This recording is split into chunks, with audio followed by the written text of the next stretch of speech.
If Matlock once taught you to believe in justice, then the fate of its cast will leave you speechless. In real life, many of them faced grave illnesses, broken careers, and unexpected deaths. Today, let's look back, and you'll be stunned to learn that some of the faces you once loved are no longer with us. David Froman, as Lieutenant Bob Brooks.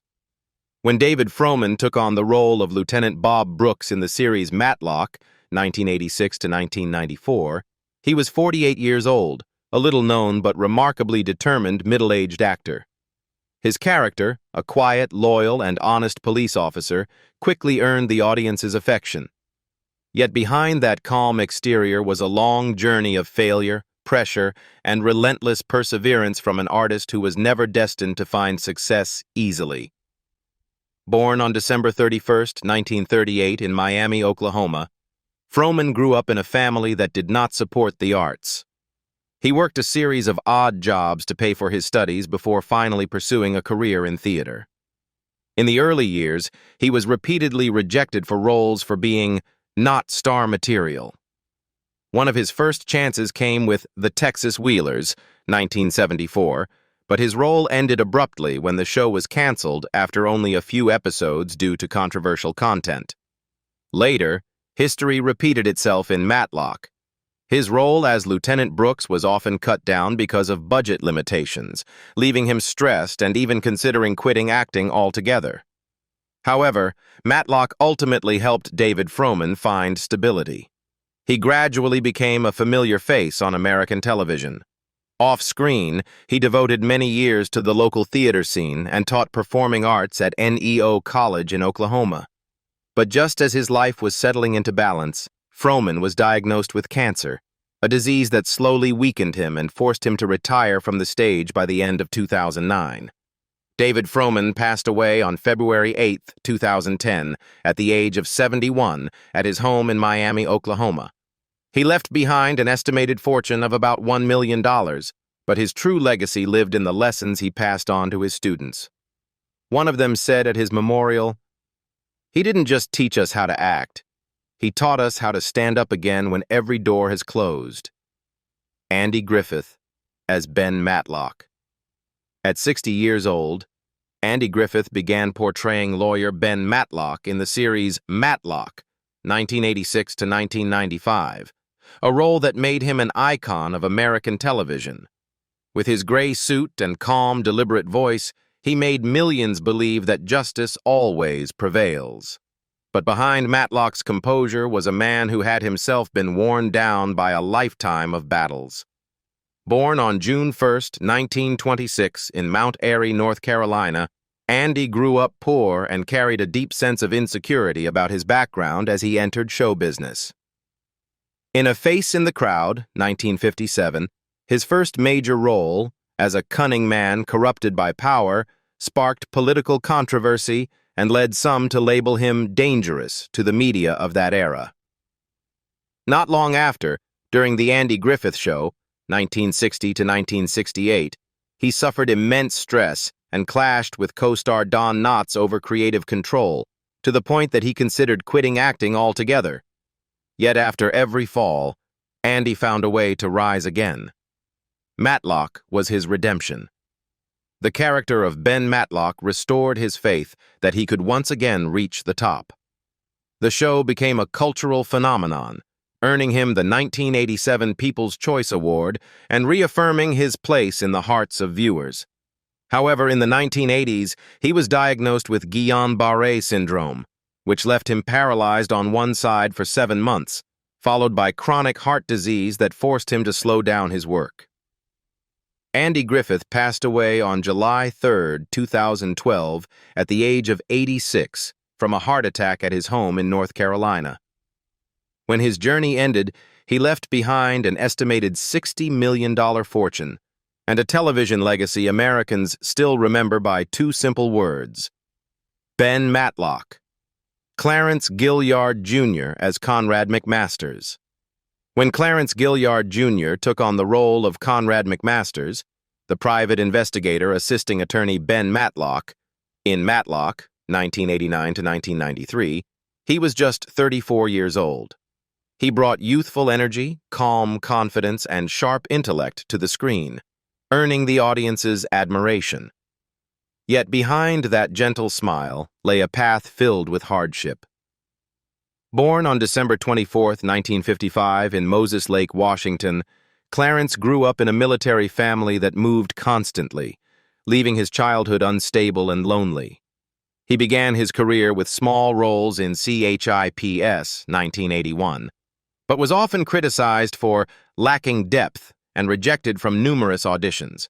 Even his role as the hacker in Die Hard 1988 was overshadowed by the film's big stars, sending him into a crisis of confidence. He once admitted that he considered quitting acting altogether after dozens of rejections for television projects. But Clarence refused to give up. Through Matlock, he finally found his true place in Hollywood. His portrayal of Conrad McMasters made him a symbol of intelligence, integrity, and dedication, breaking racial stereotypes that had long existed in American television. After his success, he chose to dedicate himself to teaching acting at the University of Nevada, Las Vegas. Yet just as life seemed steady, he was diagnosed with a long-term cancer that weakened him and eventually forced him to step away from the set. Clarence Gilyard Jr. passed away on November 28, 2022, at the age of 66, after a long battle with illness at his home in Las Vegas. To this day, people still remember him by one name, Conrad, the honorable man from Matlock, leaving behind an estimated fortune of around $5 million. Warren Frost as Billy Lewis. When Warren Frost appeared on television at the age of 66 as Billy Lewis in Matlock in 1991, his deep voice, gentle eyes, and natural acting style made audiences believe Billy was the kind of loyal friend everyone wished they had. Yet behind that calm and kind demeanor was a long and painful journey through Hollywood. Born in 1925 in Massachusetts, Frost grew up during the Great Depression. After the war, he pursued acting, but the path to art was never easy. While working on Twin Peaks, his role as Dr. Will Hayward was drastically reduced due to tensions between the production team and director David Lynch. The experience left him devastated, and he once admitted, "That was the first time I ever wanted to quit acting." Later, he appeared in Seinfeld as Henry Ross, but the mixed audience reaction only added to his growing stress and frustration. Before long, Frost began to feel his body betraying him. Alzheimer's disease slowly stole his memory. First his lines, then his co-stars, and eventually even the reason he had once loved his craft. In his final years, he spent his days quietly watching old footage of his performances, as if trying to reconnect with the man he once was. He passed away on February 17, 2017, at the age of 91, at his home in Vermont. His funeral was small and intimate, free of press cameras, attended only by family, friends, and former students. His estimated net worth was around $2 million, but his true legacy was summed up in a simple lesson he left behind. Keep walking, even when the road isn't meant for you. Don Knotts as Les Calhoun. At 64 years old when he appeared in Matlock, 1988 to 1992, as Les Calhoun, the troublesome yet lovable neighbor of Ben Matlock, Don Knotts was already a comedy legend in America. The small role served as a heartfelt tribute to his longtime friend Andy Griffith, but behind his laughter lay a lifetime of fear, anxiety, and inner struggle. Born on July 21, 1924 in Morgantown, West Virginia, Don grew up in poverty and endured abuse from his father, which left him with lifelong anxiety. During the Andy Griffith Show, 1960 to 1968, his character Barney Fife was once criticized for being too exaggerated, leading Don to fear that audiences would grow tired of him. In The Incredible Mr. Limpet, 1964, a commercial failure, he spiraled into depression. Even during Three's Company, 1979 to 1984, when he was already a veteran star, he was accused of repeating himself, which caused tension with his co-stars. Yet despite all the doubts, Don proved his brilliance by winning 5 Emmy Awards, becoming a face synonymous with America's gentle laughter during the post-war era. After Matlock, Don continued acting, doing voice work, and appearing on stage, though his health steadily declined.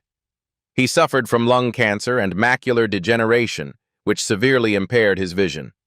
Still, he kept working into his final years, recording his voice for Chicken Little, 2005.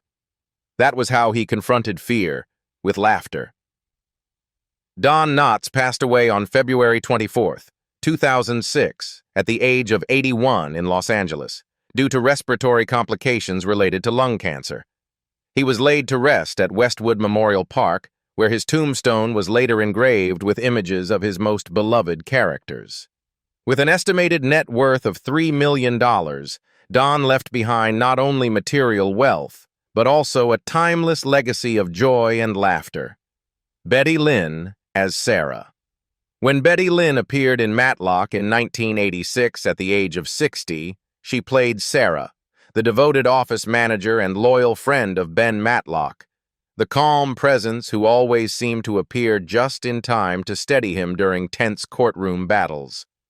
Her gentle, kind-hearted demeanor made her beloved by audiences, yet few knew that behind her warm smile was a lifetime marked by pain and loneliness. Born on August 29, 1926, in Missouri, Betty courageously began performing for soldiers on the front lines at just 18 years old, carrying a gun for self-defense. Upon returning to the United States, she entered Hollywood with hopes of transforming her life, but the world of fame proved far harsher than she expected. Her film, Clash by Night, 1952, was criticized by reviewers, shaking her confidence, while her role as Thelma Lou in The Andy Griffith Show stirred controversy for being too dependent on men. Few people knew that Betty cried herself to sleep many nights, feeling misunderstood and unappreciated. Still, she stood strong, and that same role, Thelma Lou, ultimately turned her into a symbol of kindness and grace. In her later years, Betty quietly withdrew from Hollywood and settled in Mount Airy, where she lived a simple life and joyfully met fans who came for her autograph sessions.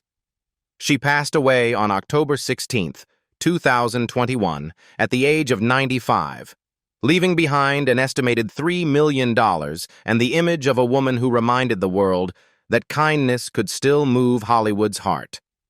Aneta Corsaut as Judge Cynthia Justin. When Aneta Corsaut took on the role of Judge Cynthia Justin in Matlock in 1987, she was 53 years old, standing at the crossroads between fame and obscurity. On screen, she radiated intelligence, authority, and confidence. But behind the camera was a woman who had spent her entire life fighting against prejudice and misunderstanding. Born in 1933 in Kansas, Aneta once dreamed of becoming a writer, but life led her to the New York stage, where every dream came with a price. When she appeared in The Blob alongside Steve McQueen, the film was harshly criticized for its poor effects and silly script, branding her unfairly as a failed leading lady. Later, when she played Helen Crump in The Andy Griffith Show, she became an overnight star. But the fame came with persistent rumors of a real-life affair with Andy Griffith, who was married at the time. The overwhelming scrutiny caused her severe anxiety and bouts of depression. Aneta's career never exploded, but she earned enduring respect for her poise and quiet strength. Despite countless personal struggles, she never complained or lost her professionalism. Colleagues recalled that even when weakened by cancer, she still showed up on set on time, reading her lines with her signature gentle smile. It was an image rarely seen in Hollywood, grace in the face of pain.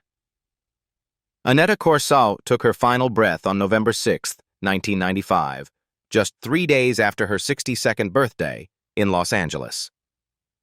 She was laid to rest at Valhalla Memorial Park, surrounded by fellow artists who had shared her golden era.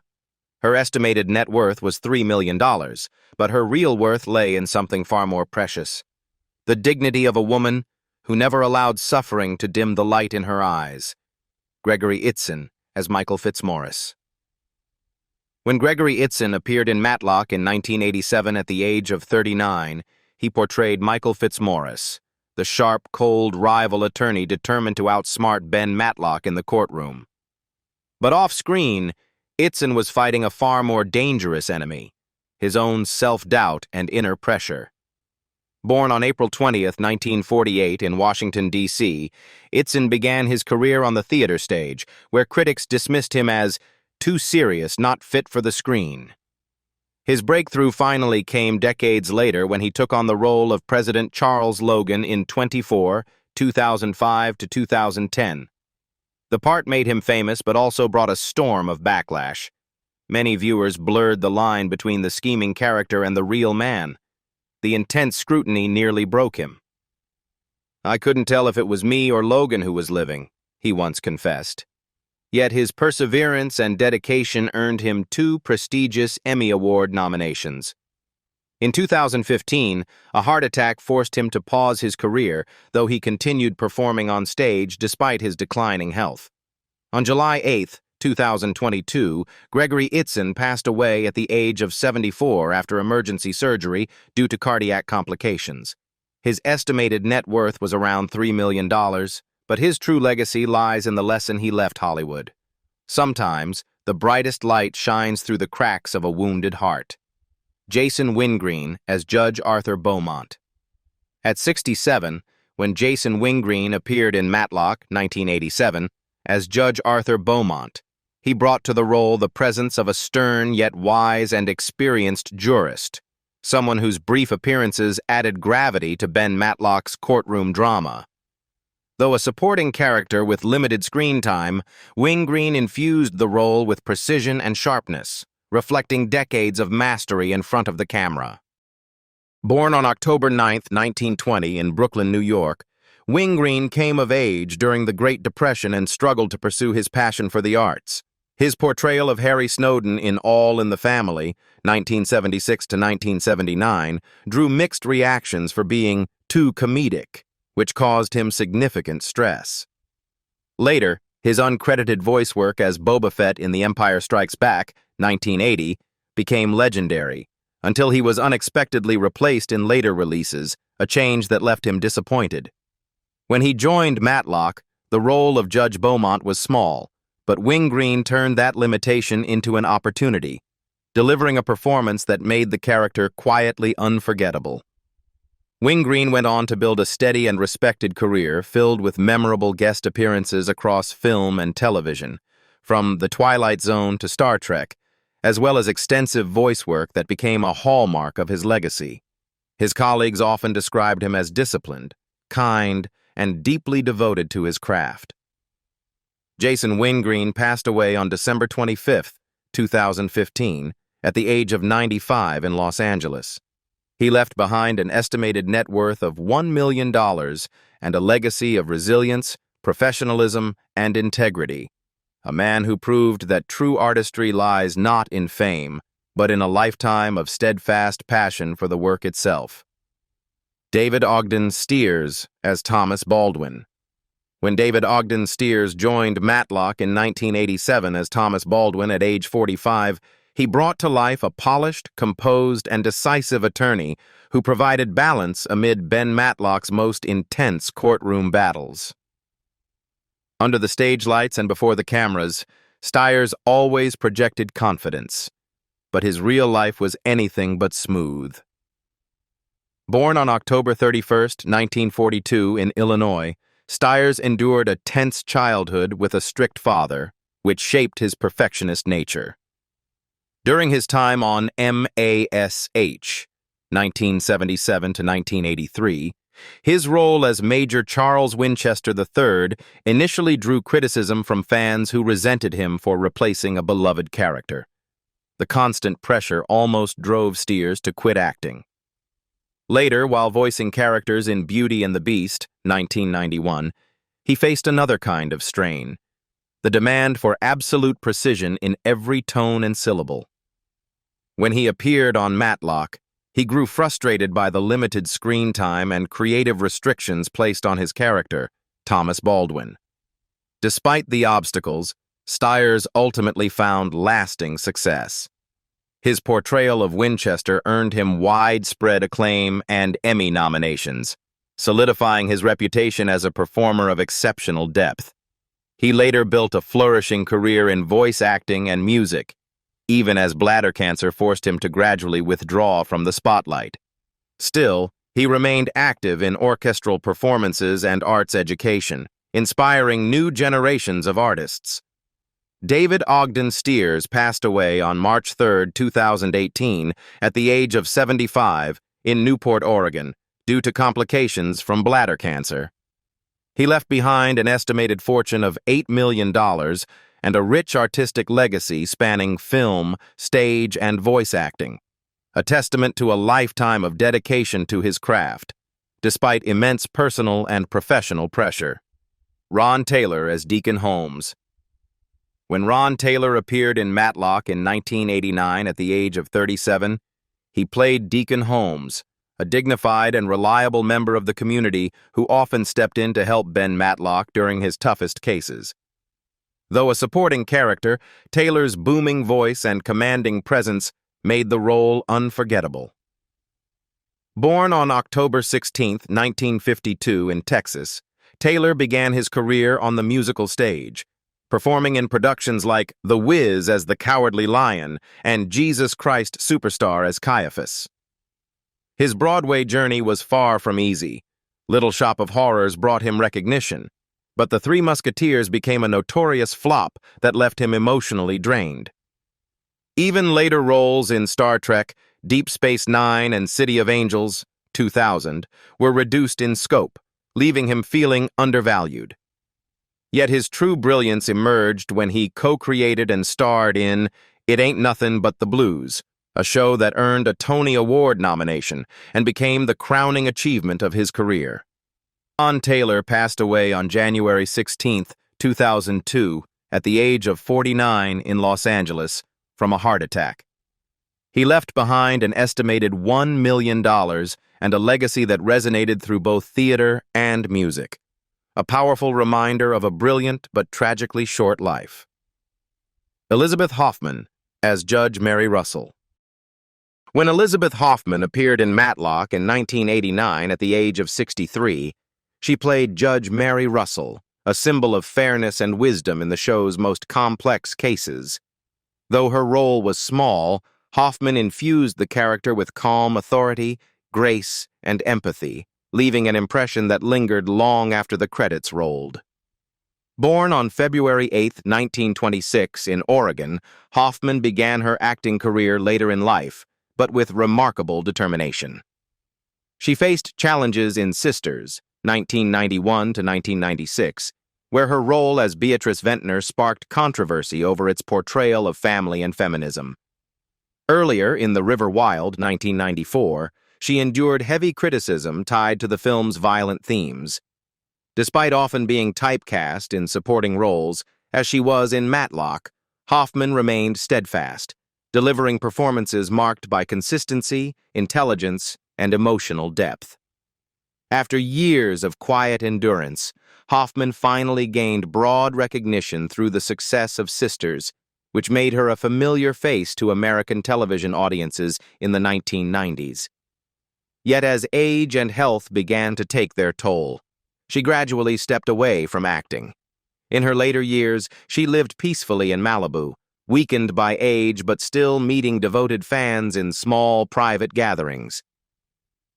Elizabeth Hoffman passed away on August 21, 2023, at the age of 97. She left behind an estimated $2 million and a legacy of understated yet profound artistry, a testament to the strength of a woman who never yielded to time, obstacles, or societal expectations. John Harkins as Michael Koskoff. At 57 years old, when John Harkins appeared in Matlock, 1989, as Michael Koskoff, he portrayed a seasoned, serious, and confident attorney who added depth and tension to the courtroom scenes. Though his role was brief, Harkins delivered it with remarkable subtlety, making it a memorable addition to the series. Born on September 7, 1932, in St. Louis, Missouri, Harkins began his acting career on Broadway, appearing in Mother Courage and The Terrible Swift Sword. His transition to film came with challenges. His roles in Absence of Malice, 1981, and Birdie, 1984, stirred controversy for their explorations of war and morality, leaving him mentally and emotionally exhausted. Despite this, he maintained a steady presence in the industry thanks to his calm demeanor and solid performances. John Harkins passed away on March 5, 1999, at the age of 66. He left behind an estimated fortune of $1 million and a legacy defined by perseverance, integrity, and an unwavering dedication to the craft of acting. They once brought faith and justice to millions of viewers, but in the end, even they could not escape the harsh verdict of fate. Which of these stories moved you the most? Share your thoughts below, and don't forget to follow the channel as we continue to uncover the forgotten tragedies behind television's brightest stars.